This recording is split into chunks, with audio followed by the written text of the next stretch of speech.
안녕하세요. 저는 이곳 채널을 즐겨 듣고 있는 40대 여성입니다. 저는 출퇴근을 하고 평범한 하루 일상을 보낼 때마다 매번 떠오르는 사람이 한 분 있습니다. 바로 저희 시어머니인데요. 지금의 제가 있게 만들어주신 어머님이다 보니 다른 분들의 고부관계와 달리 저에게는 애틋한 분입니다. 그 누구보다 마음이 맞던 분이라 그 모습을 떠올릴 때마다 가슴이 아파오네요. 제가 왜 이렇게 시어머님을 가슴에 두고 애틋한 마음을 가지게 된 건지에 대해 이야기를 해보려 합니다. 누군가는 어머님이 하신 행동을 알아주셨으면 해서요. 그리고 금수보다 못한 한 남자의 최후도 알려드리고 싶고요. 전 어린 나이부터 굴곡진 삶을 살았어요. 평범하신 부모님과 화목한 가정에서 어린 시절을 보냈던 저는 한순간에 나버린 사고로 인해 부모님 두 분 모두를 잃게 되었고 고아가 되어 보육원에 보내지게 되었죠. 그 당시 아직 초등학교도 들어가기 전인 저에게 부모님 두 분을 잃는다는 건 이 세상 모든 것을 잃는 것과 마찬가지였습니다. 나를 지켜주던 엄마 아빠가 사라져버리니 모든 게 무섭기만 했죠. 그래서 처음 보는 사람들의 관심을 매우 경계했던 것 같아요. 하지만 의지할 곳이라고는 보육원에 계신 수녀님들과 선생님들밖에 없었고 그분들께서 보이시는 관심과 애정에 마음의 문을 열 수밖에 없었죠. 그렇다고 부모님을 잃은 슬픔이 금방 없어지진 않았지만 수녀님들께서 제 마음을 어루만져 주셔서 다행히 조금씩 그 슬픔을 극복해 나갈 수 있었습니다. 부모님을 잃기 전까지만 해도 저는 남자아이라고 오해를 받을 만큼 천방지축의 어린아이였는데 그날의 일 때문인지 보육원에 들어와서는 혼자서 하는 걸 좋아하게 되었어요. 자연스럽게 공부하는 시간이 많아졌죠. 뚜렷한 목표 없이 그저 좋은 성적을 받으면 수녀님들과 선생님들께서 좋아하시니 공부를 열심히 했습니다. 그러다 지금 내가 받고 있는 도움들을 또 다른 도움을 필요로 하는 누군가에게 전달하면 의미가 크겠다고 생각했죠. 그렇게 누군가의 도움을 줄 수 있는 사람이 되겠다는 목표를 가지고 나서 더 열심히 공부를 했던 것 같아요. 감사하게도 제가 공부에만 집중할 수 있게 도움을 주신 후원자분을 만나게 되면서 더욱더 공부에 전념을 다할 수 있었습니다.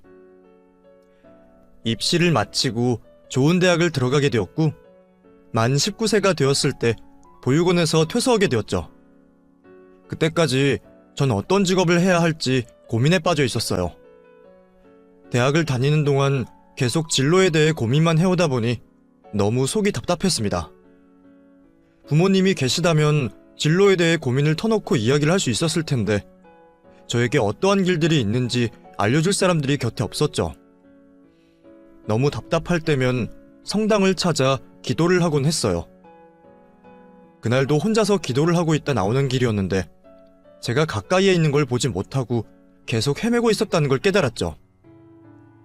제 평생을 희생하며 도울 방법을 전 이미 알고 있었습니다. 바로 수녀님이 되는 일이었죠. 하지만 그 일을 선택하는 게 쉽지 않은 일이라는 걸 잘 알고 있었습니다. 어쩌면 제가 감당할 수 없는 일일 수도 있었어요. 고민을 하고 있던 차 우연히 알게 된 남자로 인해서 그 고민을 잊어버리게 되었죠. 제가 알바를 한 곳에 자주 드나들던 영재 씨가 어느 날 불쑥 저에게 데이트 신청을 해왔습니다. 수줍은 소년처럼 저에게 데이트를 해달라는 그 말에 웃으며 넘어갈 수밖에 없었죠. 꼭 연애가 아니더라도 좋은 친구가 될 수도 있겠다는 생각에 만날 약속을 잡고 남자가 말한 데이트를 즐겼어요. 그 만남이 계속해서 이어지다 보니 어느새 제 마음이 그 남자에게 들어와 있었습니다. 좋은 남자였어요. 절 많이 아껴주었고 사랑해주었죠. 소심한 성격이라 제가 더 조심스럽게 영재 씨를 대해야 했지만 자주 삐지는 그 모습도 좋았습니다. 좋은 것만 보고 자라왔는지 때 하나 묻지 않은 모습에서 이 남자라면 평생을 믿을 수 있겠다고 생각했죠. 어쩌면 고아나 마찬가지인 저에게는 과분할 정도의 사람이었어요. 그 남자와 결혼 약속을 하고 처음으로 시어머니가 되실 분을 만나게 되었죠. 제가 처한 환경으로 긴장을 할 수밖에 없었는데 그런 제 긴장이 한순간에 풀릴 만큼 어머님께서는 따뜻한 성품을 가지신 분이었어요. 시어머니께서는 혼자 고생을 하시며 영재씨를 키워오신 탓인지 일찍 부모님을 잃고 혼자 이 세상을 살아가는 저를 기특하게 봐주셨습니다. 어머님께서도 여자 혼자 영재씨를 키우며 갖은 고생을 하셨고 새빵살이를 할 때 만나게 된 은인분께 많은 도움을 받으셨다면서 저에게도 그러한 든든한 울타리가 되어주시겠다고 하셨죠. 첫 만남에 허례허식이 있는 말이 아니었어요. 어머님께서는 저를 무척이나 아껴주셨고 아직 남편과 결혼을 하기 전임에도 불구하고 친딸처럼 이것저것을 챙겨주셨죠. 딸이라고 불러도 되냐며 말씀을 하셨지만 그마저도 하늘에 계시는 저희 부모님께서 기분이 나쁘실 수도 있으시다며 마음 놓고 부르시지 못하셨습니다. 이런 분을 시어머니로 만나게 된 것을 제 평생의 행운이라고 생각했어요. 덕분에 어려움 없이 결혼 준비를 할 수 있었고 남편과 깨소금 나는 신혼생활을 하기 전부터 시어머님과 더 즐거운 생활을 보내고 있었죠. 결혼을 하고 나서도 일로 바쁜 남편보다 어머님과 더 많은 시간을 보낼 수 있었습니다. 저도 저를 그만큼이나 좋아하셨던 이유를 모르겠지만 제 얼굴만 보고 있어도 좋다고 하셨어요. 그 말씀이 너무 감사해 저도 제 친어머니로 생각하고 뭐든지 잘해드리려 노력했죠. 이렇게 마음이 맞는 시어머니라면 평생 같이 살 수 있을 것 같았습니다. 합가를 생각해봤지만 어머님께서는 그마저도 저를 배려하신다며 꿈에도 그런 생각하지 말라 하셨죠. 하지만 전 언젠가는 꼭 어머님을 모시고 살아야겠다는 생각을 하고 있었습니다. 그렇게 평범하지만 더할 나위 없이 행복한 결혼 생활을 하고 있었어요. 저를 사랑해주는 남편과 어머님으로 인해 태어나 가장 큰 사랑을 받고 있었죠. 하지만 행복하기만 할 것 같은 결혼 생활에 조금씩 먹구름이 끼기 시작했습니다. 남편이 조금씩 변해가고 있었거든요. 그 먹구름의 시작은 술이었어요. 연애 때는 술 한잔 마시기 힘들어하던 남편이 사회생활을 하며 어쩔 수 없이 술자리를 하게 되었고 주변 사람이 권하는 술을 거절하지 못해 취해서 집으로 돌아오곤 했죠. 그런데 언젠가부터 술만 먹으면 자꾸 폭력적인 모습을 보이는 겁니다. 처음에는 힘든 사회생활로 인해 생긴 스트레스를 푼다고 생각했어요. 더 나은 방법으로 풀면 좋겠지만 욕을 하고 소리를 질러 풀릴 수 있는 스트레스라면 쌓아두는 것보다 나을 거라고 생각했죠. 그런데 점점 더 행동이 과격하게 변하기 시작했고 나중에는 물건을 부수고 저에게 위협까지 하는 행동을 보였습니다. 한바탕 난리가 끝나고 아침이 되면 남편은 전날 일이 생각이 나지 않는다고 했지만 자신이 벌인 잘못을 인정하며 두 손 모아 싹싹 빌었죠. 폭력적인 행동을 할 때는 무섭고 화도 났지만 다시 순한 양이 되어 잘못을 비는 남편을 보면 마음이 약해져 용서를 할 수밖에 없었습니다. 그런 일이 여러 번 반복되었죠. 하지만 계속 같은 일을 반복할 수는 없었어요. 천성이 유약한 남편에게 을의 입장이 되어 스트레스를 많이 받는 회사 생활은 어울리지 않는다고 생각했죠. 거기다 회식을 하며 뺄 수 없는 술자리로 인해 먹는 술이 가장 문제 같아 보였습니다. 또 회사 생활로 시간적인 여유가 별로 없다 보니 스트레스를 풀 시간이 없는 것도 문제였죠. 언젠가부터는 남편 스스로 술을 사서 그 술로 스트레스를 풀려고 하는 거예요. 그 모습을 보고 회사를 더 다니다가는 감당할 수 없는 일이 나겠다 싶어 남편에게 퇴사를 권했습니다. 당신 회사는 그만두는 게 어때? 당신도 알고 있지? 스트레스를 술로 풀려고 하는 거. 몸이 따라주면 술 먹어서 스트레스 푸는 것도 괜찮지. 근데 당신은 술을 못 이기잖아. 점점 폭력적으로 변하고. 아침 되면 기억도 나지 않는 일에 대해 잘못을 구하는 게 좋아? 당신 하고 싶은 일이 있다고 했잖아. 더 늦기 전에 그 일에 도전하는 게 어떨까? 근데 내가 쉬게 되면 돈은 누가 벌어? 사업 준비하면 당장 필요한 돈도 많은데 매달 생활비는 들어가잖아. 내가 살면서 모아온 돈도 있고 당신이 사업 준비하면 내가 밖에 나가서 일을 해야지. 당신 만나기 전까지만 해도 나 알바 여러 개 했었어. 옛날 실력 안 죽었나 오랜만에 확인해봐야지. 제가 사업에만 몰두할 수 있게 지원을 해준다고 하자 남편은 2번 고민하지 않고 회사를 관뒀습니다. 거기다 어머님께서 아들이 하는 사업에 도움을 안 줄 수가 없으시다며 경제적인 지원을 해주셨죠. 사실 어머님께서는 젊은 날 고생하신 만큼 많은 재산을 가지고 계셨거든요. 하지만 그 돈 모두 허투루 사용하신 적이 없었어요. 그래서 남편도 어머님께 먼저 기댈 생각을 하지 않았죠. 가족 모두가 자신에게 전폭적인 지원을 아끼지 않으니 남편은 더 힘이 나는 듯 보였어요. 몸 상하지 않게 쉬엄쉬엄 하라는 제 말에도 밤을 새워가며 열심히 사업을 준비했죠. 안심이 되었습니다. 사업에 매진을 하는 남편의 모습도 안심되었지만 이제 더는 술주정을 부리는 폭력적인 남편을 보지 않을 것 같았어요. 그렇게 원래의 모습으로 돌아온 남편은 자신이 한 노력에 보상을 받듯 사업을 시작하고 얼마 되지 않아 잘 되어갔죠. 지금까지 회사 사원으로 여유시간 없이 일만 해오다 이제는 사장님 소리 받으며 시간도 많아지니 같이 시간을 보내고 여행도 다닐 수 있을 만큼 여유가 생겼죠.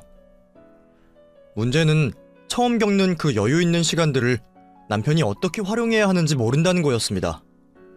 처음에는 저와 어머님과 함께 시간을 보내던 남편은 점점 밖에서 시간을 보내는 날들이 많아졌어요. 거기다 제 예상과 달리 사업을 핑계로 알게 된 사람들과 어울리며 술자리를 가지길 시작했죠.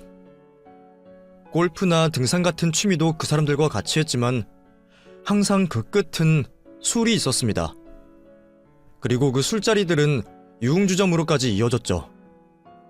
처음 남편이 유흥주점을 간 것을 알게 되었을 때 엄청난 실망감이 밀려왔어요. 당신, 이 카드 내용 뭐야? 메일로 오면 내가 모를 줄 알았어? 여기 큰돈 적혀져 있는 곳 유흥주점 맞지? 내가 대충 검색해서 확인해보니까 일반적인 술집은 아닌 것 같던데. 당신 아내까지 있는 사람이 이런 곳 드나드는 건 좀 아니지 않아? 그냥 술 마시는 술집일 뿐이야. 물론 당신 말하는 것처럼 일반적인 술집은 아니지만 나 당신에게 부끄러운 행동한 적 없어. 당신이 부끄러운 행동 안 했다고 해도 이렇게 말 자체가 나오는 게 잘못된 거잖아. 나도 어쩔 수가 없었어. 비즈니스가 이루어지는 곳이 그런 곳이다 보니까 나도 사장님 소리 듣지만 결국에 내 위에 더 큰 사장님들이 계시잖아. 그 사람들이 그런 곳을 좋아하는데 나보고 어쩌란 말이야. 그럼 사업을 하지 마라. 나도 깨끗하게 사업하고 싶어. 근데 이 나라 자체가 그렇게 해서는 비즈니스를 못해요. 그러니 좀 이해해줘. 남편은 조금 더 당황하는 기색 없이 화를 내는 저에게 그럴 만한 이유가 있다며 대답을 했습니다.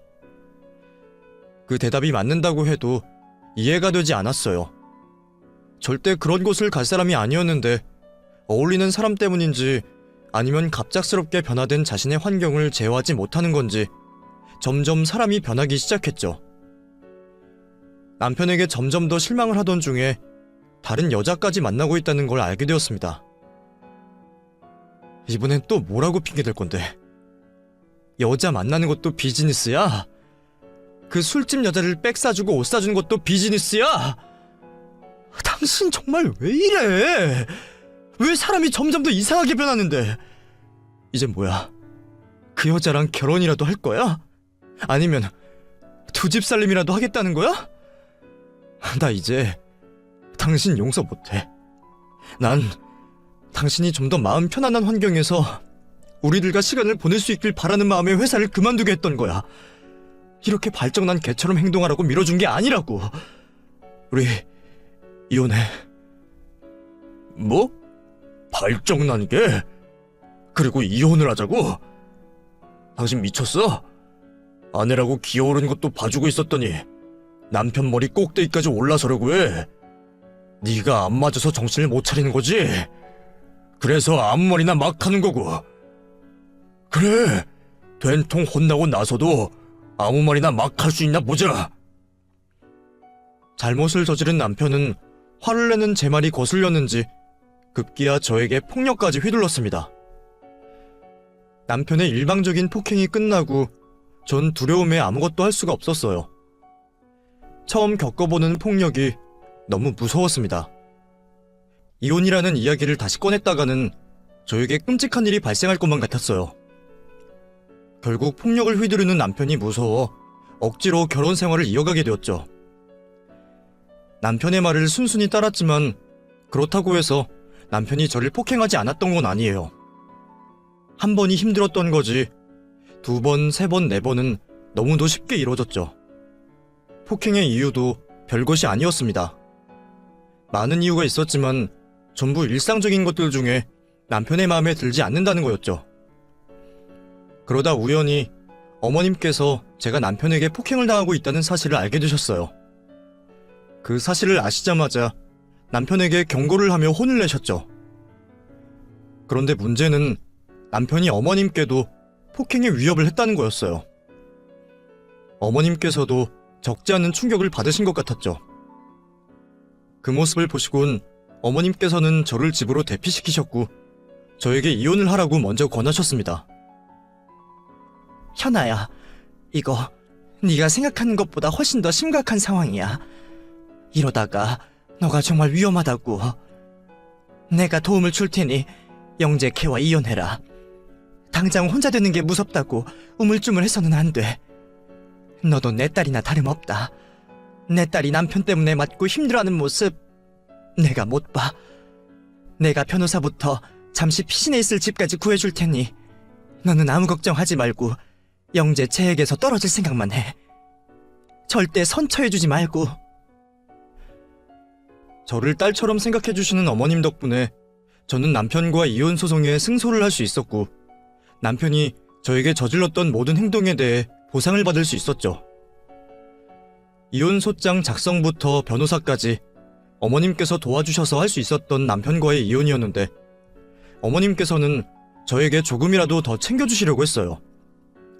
남편에게서 받은 상처는 평생 아물지 않을 거라며 제가 조금의 고생도 덜하길 바라시는 마음에 많은 돈을 쥐어주시려고 하셨죠.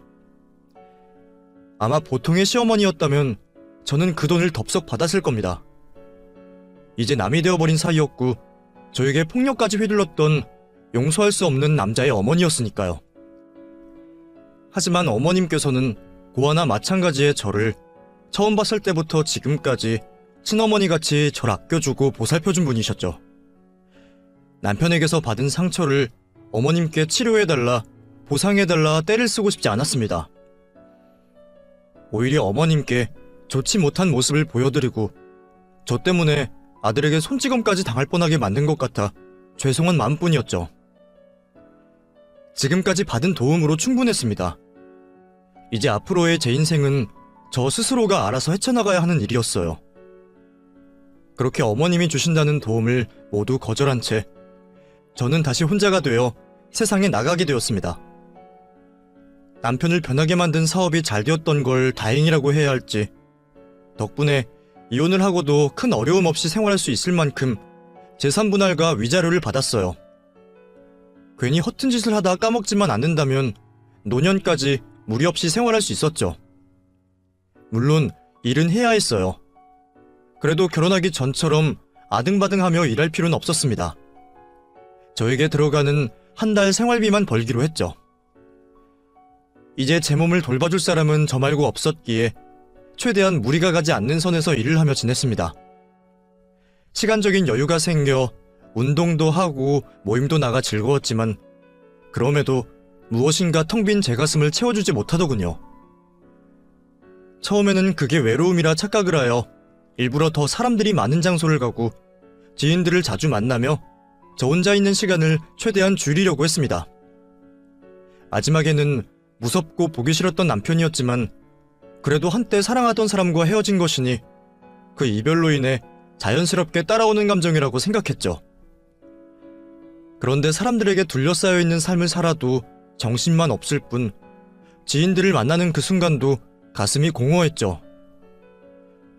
도대체 제가 느끼는 감정이 무엇인가 싶어 집에 홀로 앉아 생각을 하고 있는데 우연히 TV에서 연예인이 나와 봉사활동을 하고 있는 프로를 보게 되었습니다.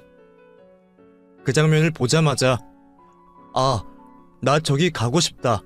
사람들을 도와주고 싶다. 라는 생각이 들더군요. 그 다음날부터 제가 살고 있는 지역에 가장 가까운 곳에 봉사활동을 할 만한 곳이 있는지 찾게 되었습니다. 한 보육원에 전화를 하여 제가 도움을 줄 수 있는지 확인을 해보았죠. 제 연락을 의심스러워하던 선생님은 저의 어린 시절 이야기를 들으시곤 봉사활동을 하러 찾아와도 된다고 하셨죠. 그날부터 가슴이 요동치기 시작했습니다. 얼마나 기대가 되었는지 결혼식장을 들어가기 전보다 훨씬 더 진정이 되지 않았죠. 그렇게 봉사활동을 하러 가서 일을 하고 집으로 돌아온 저는 그제서야 제 텅 빈 가슴을 채워줄 수 있는 게 무엇인지 알게 되었어요. 제 어린 시절의 일들 때문에 그랬는지 모르겠지만 희생을 하여 누군가를 돕는다는 게 저를 완전하게 만들어주는 것 같았습니다. 전 남편과의 힘들었던 결혼 생활로 만신창이가 되었던 제 마음을 봉사활동을 다니며 추스를 수 있었죠. 평일과 낮에는 일을 하고 저녁과 주말에는 봉사활동을 다니며 바쁘게 하루를 살았습니다. 분명 결혼 이전보다 더 바쁜 삶을 살고 있었지만 단 하루도 힘들지 않았어요. 그렇게 바쁘게 살고 있던 도중 시어머님의 친구분께서 연락이 오셨습니다. 평소 가벼운 인사 말고는 단 한 번도 개인적인 대화를 나눈 적 없던 사이여서 저에게 연락을 주신 것에 궁금했죠. 한참 동안 다른 말씀을 하시며 말을 돌리시던 아주머니께서 저에게 본론을 말씀하시길 정하셨는지 불편하게 듣지 말라며 서두를 꺼내셨죠. 내 일도 아닌데 직접 말을 전하려고 하니까 혹시 괜한 짓을 하는 건 아닐까 해서 말 꺼내기 쉽지가 않네. 옆에서 어머니를 보고 있는 내가 너무 힘들어서 하는 말이니 혹시 불편하더라도 좀 이해해줘요. 그러니까 영재 엄마가 말이야 좀 아파. 병원에서도 살 날이 얼마 안 남았다고. 더 이상 치료는 의미가 없다고 하더라고. 그저 고통 줄이려고 연명 치료만 하고 있는 중이야. 근데 영재 그놈은 지 엄마가 아픈데도 놀러 다닌다고 정신이 없더라고. 그러다 보니 내가 자주 찾아가서 영재 엄마와 시간을 보냈는데 영재 엄마가 현아 씨를 많이 그리워해. 그렇다고 내가 영재랑 이혼한 현아 씨에게 시어머니 수발 들라는 건 아니고 얼굴이라도 한번 보고 대화 좀 나눠줬으면 해서.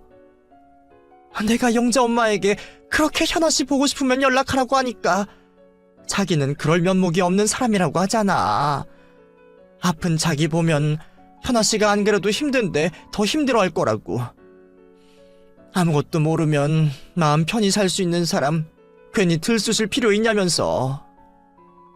근데 옆에서 보기에 너무 안쓰러워서 내가 연락하는 거야. 당장 어머님께 찾아가야 했습니다. 어머님께서 어떤 분인지 알았기 때문에 절대 저에게 먼저 연락하지 않을 것임을 알고 있었어요. 하지만 지금은 너무 늦은 밤이었습니다. 당장 찾아갈 수 없었죠. 우선 연락이 되지 않는다는 남편에게 전화를 하여 어머님의 몸 상태를 알려주고 정신 좀 차리라고 하려 했어요. 하지만 도대체 뭐라고 노는 건지 제 전화도 안 받고 메시지에도 답장이 없었죠. 여러 후회가 되었습니다. 정신 못 차린 남편이 어머님을 제대로 못 모실 걸 알았으면서 어머님 곁을 너무 빨리 떠나버린 게 아닌가 싶었죠. 거기다 제 삶 사는 거에 온정신이 쏠려 어머님께 신경을 못 쓴 것 같아 그것 또한 마음에 걸렸습니다. 저 또한 실패한 결혼 생활로 어머님께 죄송해서 연락을 못 드렸던 건데 이럴 줄 알았으면 다른 건 신경 쓰지 않고 제 마음 가는 대로 어머님께 연락을 드릴 걸 그랬죠. 잠도 오지 않더군요. 제 방을 돌며 밤새 전 남편에게 전화를 했고 치료할 방법은 없는지 인터넷으로 검색을 했습니다. 밤을 꼴딱 샜던 저는 해가 뜬 것을 확인하고 곧장 어머님이 계시다고 하는 호스피스로 가게 되었죠. 도착한 병실에서 어머님을 뵐 수 있었습니다. 마지막으로 어머님을 뵈었을 때와 비교하면 딴 사람이라고 해도 믿을 정도로 수척해진 어머님께서는 거친 호흡을 내쉬며 주무시고 계신 것 같았습니다. 그 모습을 보자 힘들고 죄송한 마음에 병실 밖에 있는 화장실로 들어가 물을 틀어놓고 오열을 했어요. 저렇게 수척하게 변하셨을 동안 혼자서 고통을 견디었다고 생각을 하니 제가 너무 큰 죄를 지은 것 같았죠. 한참 동안 눈물을 쏟은 저는 마음을 겨우 다잡고 다시 병실로 들어가 주무시고 계시는 어머님 곁에 앉아 한참 동안 어머님을 바라보았습니다. 시간이 얼마나 지났는지 모르겠지만 힘겹게 눈을 뜨신 어머님께서는 저를 보고도 당신이 꿈을 꾸고 계신 거라 생각하셨나 봅니다. 저를 보곤 웃으며 내 딸이라고 말씀을 하시더군요. 겨우 눈물을 참고 제 마음을 담아 어머님 손을 꽉 잡아드렸어요. 그제서야 잡은 손으로 느껴지는 온기로 인해 꿈이 아님을 아시게 된 어머님께서는 깜짝 놀라셨죠. 아니, 네가 여길 어떻게 왔어? 나 큰 병 아니니까 걱정하지 말고 돌아가라. 집이 가까워서 잠깐 치료받고 있는 거야. 어머님, 정말 이러실 거예요? 어머님도 제 마음 아시잖아요. 그런데 이렇게 쫓아내시면 어떻게 해요? 더 일찍 저를 부르셨어야죠. 왜 어머님 혼자 힘든 거 다 견디고 계세요? 나중에라도 제가 알게 되면 어머님께 고마워할 줄 알았어요? 하루라도 빨리 제가 알아야 무슨 수를 써볼 거 아니에요. 이제 제가 왔으니 걱정 마세요. 제가 책임지고 어머님 병상에서 일어날 수 있게 할게요. 그리고 앞으로는 연락도 자주 하고 우리 보고 싶을 때마다 만나요. 자연스럽게 눈물이 터져나온 저는 어머님 손을 꽉 잡고 제 진심을 말했습니다. 끝까지 자신의 투병 생활을 제가 모르기만 바라던 어머님께서도 결국 울고 있는 저를 안아주시고 눈물을 흘리셨죠. 미안하다. 네가 나를 만나러 오면 괜히 영재와 생활했던 기억이 떠오를 것 같아서 그랬어. 해준 것도 없는데 마음에 짐이 되면 안 되겠다 싶어서 차마 너에게 연락을 못했었어. 웬만하면 끝까지 숨겨서 네가 편히 살 수 있게 해주려고 했는데 이렇게 알게 만들어서 미안하다. 무슨 말씀이세요? 제가 나중에 어머님께 이런 일 있었다고 알게 되면 죄스러워서 더 힘들게 살죠. 어머님 일로 제가 힘들 거란 생각하지 마세요. 오히려 저야말로 어머님 뵐면목이 없어서 지금까지 보고 싶은 마음이 굴뚝 같아도 겨우 참으면서 지냈다고요. 그냥 우리 서로를 너무 배려하려고 하지 말아요. 저 지금 어머님께서 병상에 있는 것 빼고는 다시 뵙게 되어서 얼마나 좋고 기쁜데요. 나도 너무 좋아. 잠에서 깨어나서 너 딱 봤을 때 꿈인 줄 알면서도 얼마나 좋았다고. 네가 그렇게 말해주니 더는 같은 말 안 하마. 나도 보고 싶었던 우리 딸 만지고 안고 하면서 이 순간을 즐기마. 이후 어머님과 저는 서로가 잠시 떨어져 생활했던 이야기를 하며 웃음을 지었습니다. 그러다 제가 다른 치료 방법을 찾아보자고 어머님께 말씀을 드리니 어머님께서는 고개를 저으시면서 용을 쓰지 말라고 하셨어요. 자신께서도 이미 알아볼 만큼 알아봤고 대한민국에서 어머님 병으로 가장 유명하다는 의사에게 찾아가 검사를 받으셨지만 너무 늦은 상황이라는 답을 받았다 했습니다. 그러니 너무 용 쓰지 마라. 나는 너를 만나는 것만으로도 충분해. 네가 이렇게 옆에 있어주니 평소에는 벌써 진통제가 들어갈 시간인데 이렇게 괜찮은 거 봐라. 아마 네가 내 만병통치약인 것 같다. 그래도 그럼 제가 영재 씨라도 잡아와서 어머님 옆에 붙어있게 할게요. 제 연락도 받지 않긴 한데 그 사람 친구들 연락처 찾아보면 있을 테니 어떻게든 연락해서 잡아올게요. 아니야, 됐어. 걔 내가 아픈 걸 알면서도 모른 척 하려고 연락 안 받는 거야. 내가 문자도 남겼는데 답이 없더라고. 영재 만나면 불편한 사이인데 괜히 나 때문에 연락할 필요 없다. 그리고 너도 오늘 이후로 병원에 들락날락 하지 말고 나 때문에 괜히 귀찮을 필요 없어. 그건 안 되겠어요. 어머님께서 여기 오지 말라고 해도 저 매일 여기로 올 거예요. 앞으로 식사도 제가 챙겨드려야 하겠고 여기 와서 수다도 떨어야 하겠어요. 앞에 말하신 건 다 알겠는데 여기 찾아오는 건 제 마음대로 할래요. 저도 고집을 피웠습니다. 더는 어머님을 혼자서 두지 않을 거라 다짐을 했죠. 어머님께서도 제 고집을 꺾지 못하실 걸 아시고는 그 말을 꺼내지 않으셨죠. 어머님 앞에서는 전 남편에게 연락하는 걸 그만두겠다고 말했지만 그럴 수가 없었어요.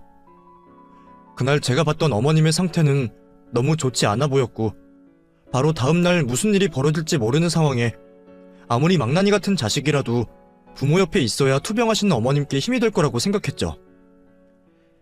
낮에는 일을 하고 퇴근을 해서는 호스피스에 있는 어머님을 보살폈던 저는 틈이 날 때마다 전 남편에게 연락을 취했습니다. 전 남편의 친구들 연락처를 찾아 행방을 수소문해봤지만 다들 입을 다물기로 약속을 한 것인지 아니면 정말 친구들에게도 연락을 하지 않고 여행을 다니는 것인지 단 한 번을 전 남편과 통화할 수 없었죠. 애가 타는 시간은 하염없이 흘러갔고 날이 갈수록 점점 더 몸에 힘이 빠지시는 어머님을 뵈며 마음이 조급하게 변해갔습니다. 그러다 어머님을 뵙고 집으로 돌아와 잠을 청하려고 하는데 어머님께서 저를 부르셨죠. 아가, 잠깐 병원에 와줄 수 있니?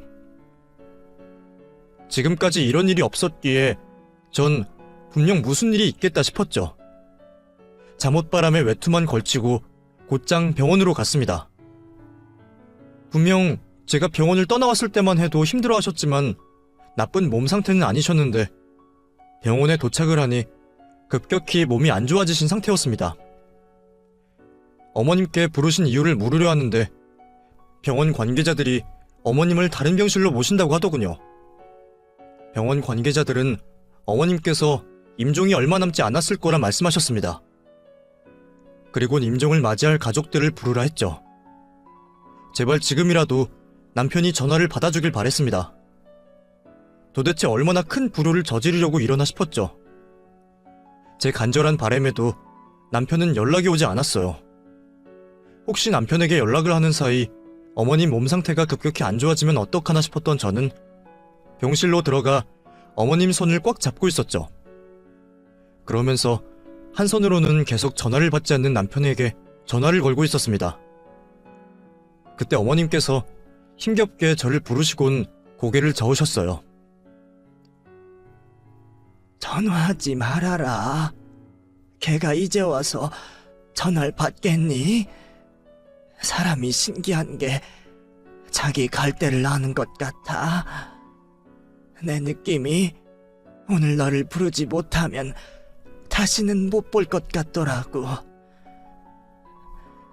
어차피 여기 입원할 때부터 정해져 있던 상황인데 너무 힘들어하지 말고 가슴 아파하지도 말아라.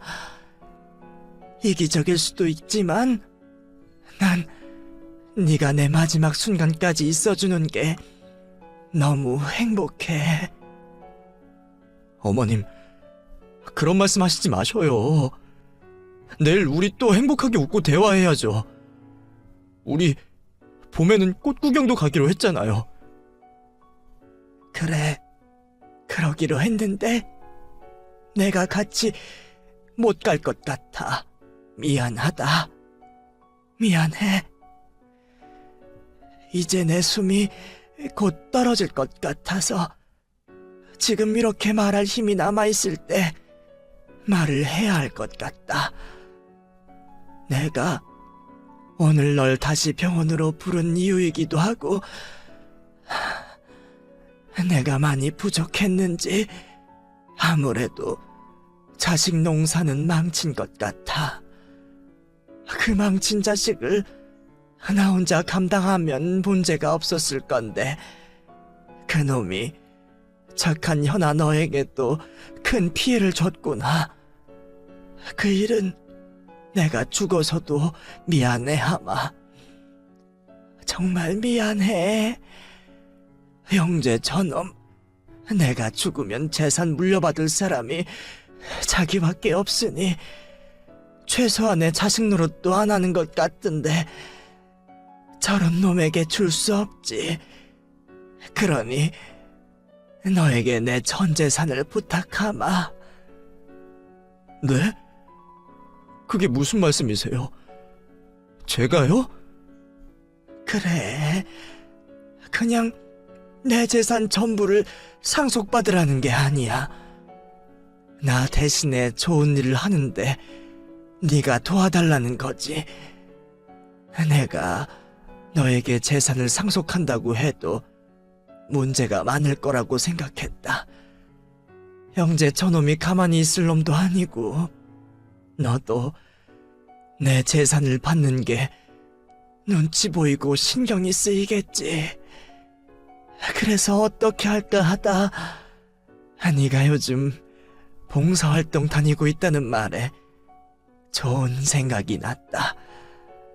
내 재산들로 재단을 세우고 그 재단에 이사장을 너로 세울 생각이야. 너도 알다시피 나도 내 어려운 시절 받은 도움을 다른 사람들과 나누고 싶었어. 비록 살아서는 이 생각을 너무 늦게 깨달아 하지 못하게 되었지만 내가 죽고 나서 내 생각과 바램을 네가 대신 이어가주면 되지 않겠니? 너도 최근에 이와 비슷한 일을 더 제대로 해보고 싶다고 말했고 네 바램 내가 대신 들어주마. 너에게 직접적으로 건네주는 재산도 아니니 영재 그놈이 문제 삼아보려 해도 아무 소용이 없을 거다. 재단이라니 꿈에도 생각하지 못한 단어였습니다.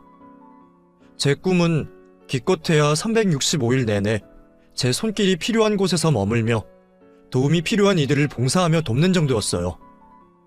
그런데 재단이라니 조그마한 가게도 운영해 본 적 없는 저에게 어머님의 그 큰 돈을 가지고 재단을 운영하라는 건 가당치 않다고 생각했죠. 분명 이 큰일에 저보다 더 적합한 사람이 있다고 생각했습니다. 부담이 되었던 전 어머님께 할 수 없을 거라 말씀드렸죠. 아니, 나는 확신한다. 내 주위에 너만큼 이 일에 맞는 사람은 없어. 그래도 정 그렇게 부담이 된다면 재단 이사장 자리를 취소할 테니 내 재산을 받을 거니? 그렇게 하지도 않을 거잖아.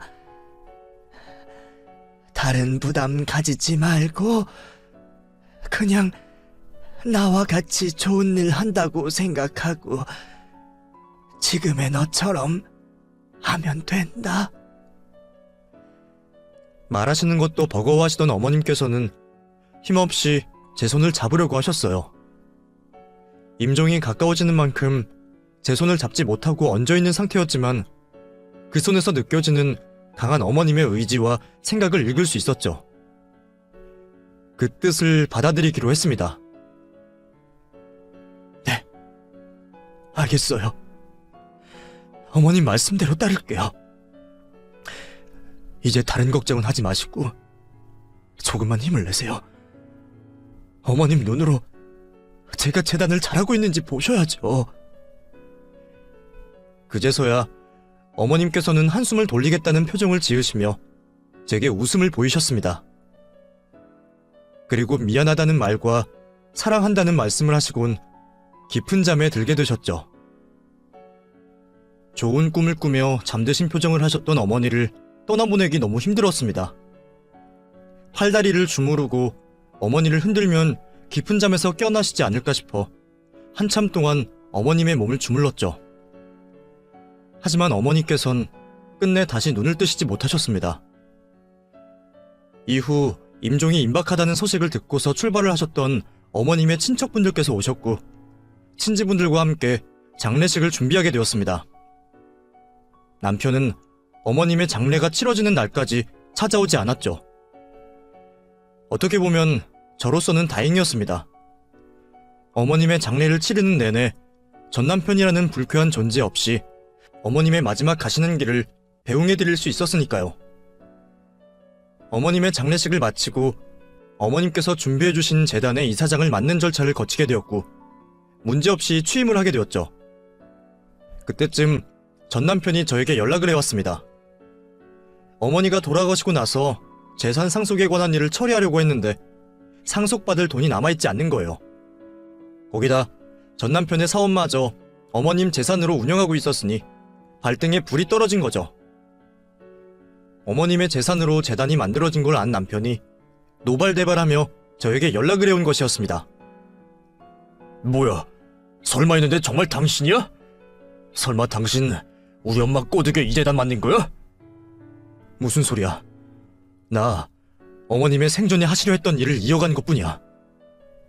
내가 잘못을 좀 했지만 아들이 이렇게 살아있는데 누굴 도와? 우리 엄마 그렇게 자식에게 차가우신 분 아니야. 솔직히 말해, 당신 무슨 짓을 한 거야? 거기 재단이라는데 내 돈 포함되어 있는 거지?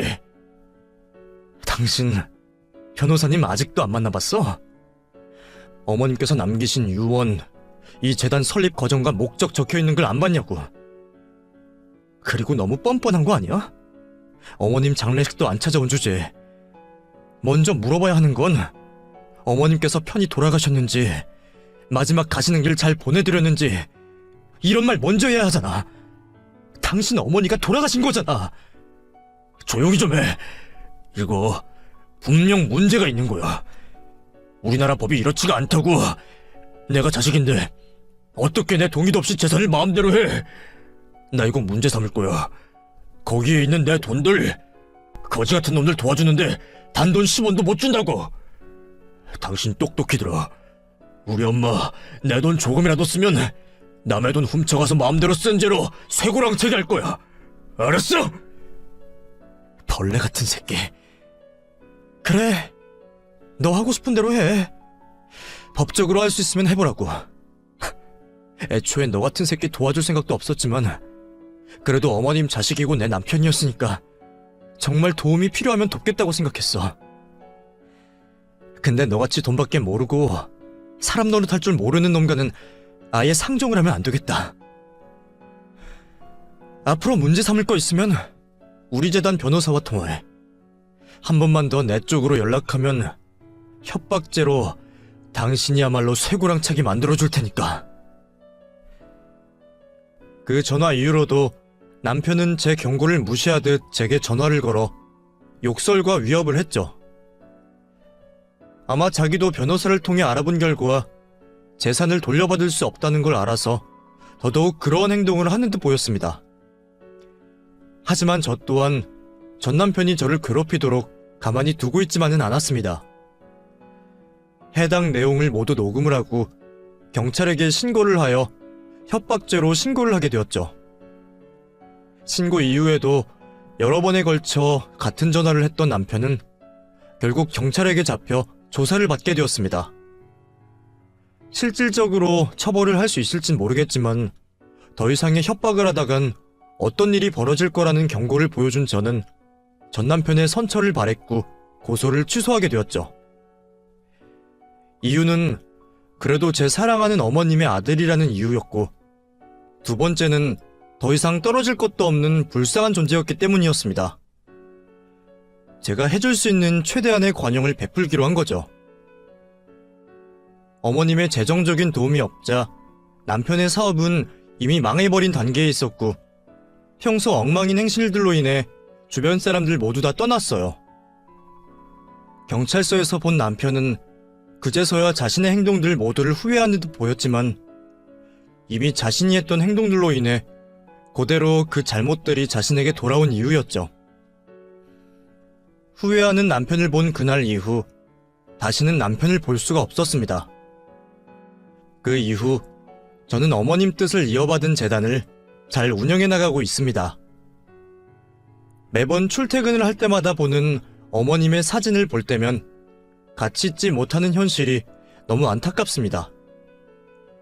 살아계셨다면 분명 저만큼이나 뿌듯해하시고 좋아하셨을 텐데 같이 이 의미 있는 일을 하지 못하고 있는 게 아쉽기만 하네요.